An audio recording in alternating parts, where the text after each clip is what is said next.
O Afonso. A Bia Napolitano, ela não é do stand-up especificamente, mas, mano, a gente pode comediante. considerar ela uma Do humorista. humor, Né?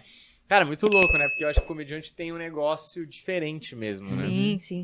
Qual que foi a mais difícil? Não precisa falar qual foi a mais chata, mas tá. a mais difícil, porque que nem o Vilela citou o Evandro, que foi a mais difícil, e não que ele tenha desgostado, mas foi porque foi tensa de fazer, teve uma situação complexa lá. Te falo agora uma situação que tá acontecendo essa semana. Falo pra vocês.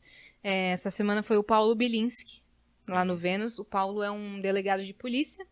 Ele é pró-armamento e ele é daquele caso em que a namorada deu 6 tiros nele e depois morreu. Que teve caso de polícia e tudo mais, então ele é desse caso pesadão. E ele é amigo da Cris há muito tempo antes de... Colega da Cris, assim, antes de acontecer esse fato. E aí a Cris falou, vamos chamar ele. Eu falei, não, beleza, porque o Vênus é um espaço democrático, né? A gente não vai levar a galera da nossa bolha, a gente não vai levar a galera de um papo fácil. Vamos furar a bolha, cara. E levando ele, a gente deu um espaço ali pra ele explicar. Só que eu vou falar uma coisa com sinceridade. Eu sou leiga nesse assunto de armamento. Muito leiga. Não sei, nunca foi um assunto que me interessou o suficiente pra eu fazer um TCC, sabe, sobre isso. Então eu falei, cara, se eu tenho um especialista na minha frente, eu vou fazer as perguntas que eu quiser. Por mais idiotas que elas sejam, talvez algumas pessoas que também são leigas e estão ouvindo o Vênus vão se identificar comigo e vão saber do básico. Só que eu não sei o que aconteceu. O episódio já tá com 300 mil visualizações e eu tô recebendo uma chuva de ódio muito desproporcional. Muito, porque eu joguei algumas considerações leigas contra o armamento, sabe? Eu não tava lá pra discutir com ele, eu não tava lá pra fazer um debate super aprofundado, eu tava lá pra... Ele falava uma coisa e eu falava assim, mas cara, mas combater violência com violência, sabe? Alguns argumentos que vinham na minha cabeça naquele momento. E aí as pessoas começaram a me xingar de burra, começaram a desejar que eu fosse violentada, estuprada, pra saber o valor de uma arma pra defesa pessoal. Nossa, juro por Deus, cara. Eu tô recebendo isso, todas as páginas estão repostando os meus cortes. Teve uma parte lá que ele falou assim, qual foi o primeiro homicídio da história? Eu falei, sei lá, Jesus Cristo? E não era. Só que foi a primeira coisa que passou na minha cabeça naquele papo tenso, sabe? Que você fica nervoso de um assunto que você não tem conhecimento, de um cara que não ia falar sobre borboletas, sabe? Que não ia falar sobre coisas super divertidas, então eu já tava nervosa, já tava tensa de um assunto ser tão sério. Ele ia falar sobre o caso de uma tentativa de assassinato, então não era um assunto tão leve.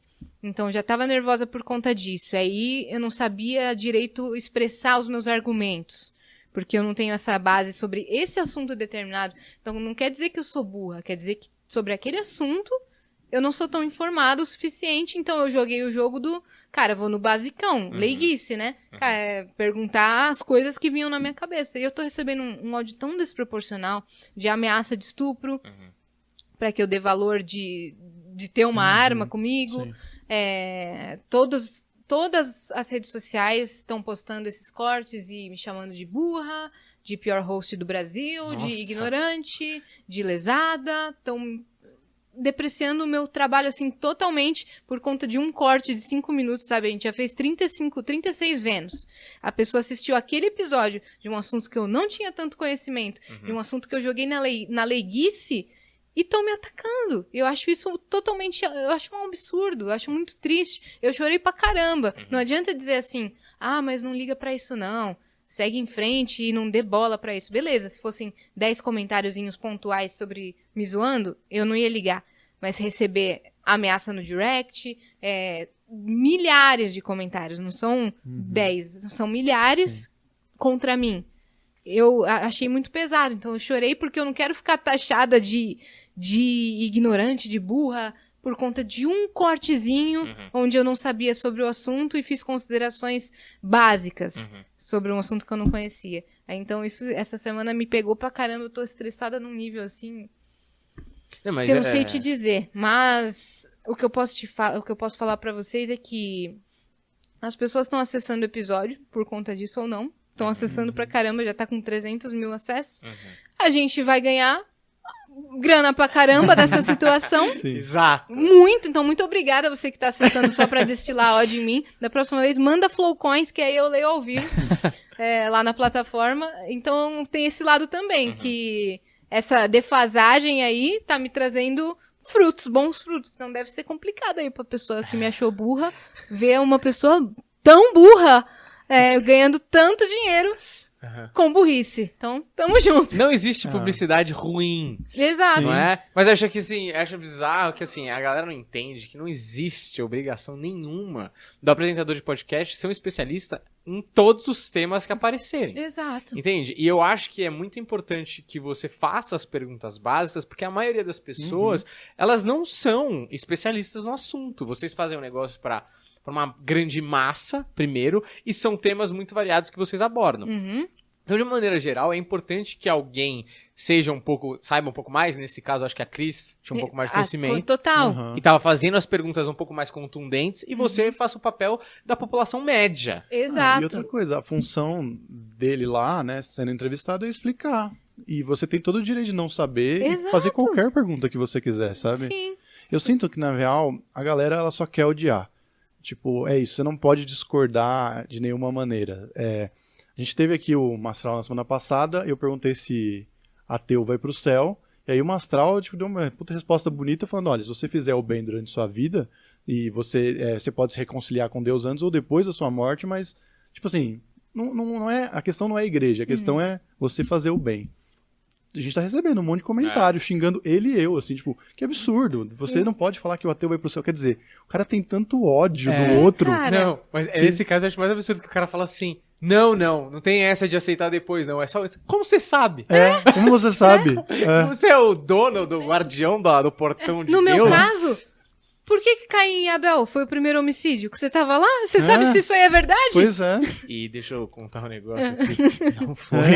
Que foi escrito numa tenda no deserto. Porque essa que eu que história. tô sendo zoada se ele que deu um exemplo que a gente nem sabe com toda a Pois certeza é. do mundo ser verdade. Isso é só pra quem acredita. Pergunta pro Exato. seu pai, sei lá, pra outra religião budista, ele vai falar, quê? Foi Não. Maomé. Não, sei lá. Ele vai falar qualquer outra coisa. Provavelmente a gente não sabe quem foi a primeira pessoa que matou a outra. Só que elas nem devem ter nome. As pessoas... Isso é uma coisa que eu ia te perguntar, porque é isso. Essa exposição de internet, e não só a exposição, né, que já é dura por essas coisas, mas também a frequência e a busca por números, que a gente sofre pra caramba aqui pra manter. Eu tinha visto que você tinha colocado seu canal hiato e você fez um vídeo falando, né, que voltou. agora eu vou voltar. E aí você volta logo com isso, com essa obrigação de fazer 3 vídeos por semana, que é mais ou menos isso que vocês estão fazendo, e é isso, estão documentando sua vida. Todo dia você tá lá, você tá aberta a errar, tá aberta a receber esse tipo de contato. Isso te assusta? Me assusta a maneira como a abordagem é feita. Se a pessoa comenta, por exemplo, dessa situação, se comentasse assim, cara, eu achei que a Yas devesse se preparar mais para essa conversa, já que ela sabia que esse assunto ia ser abordado nessa profundidade. Mas parabéns pelo papo, meninas, a gente viu os dois lados ali, tudo bem. E desse risada é uma coisa, é uma crítica construtiva. Agora a pessoa me atacar pessoalmente e depreciar meu trabalho, que é tudo, que toda a energia que eu tô colocando da minha vida, eu tô colocando pro meu trabalho,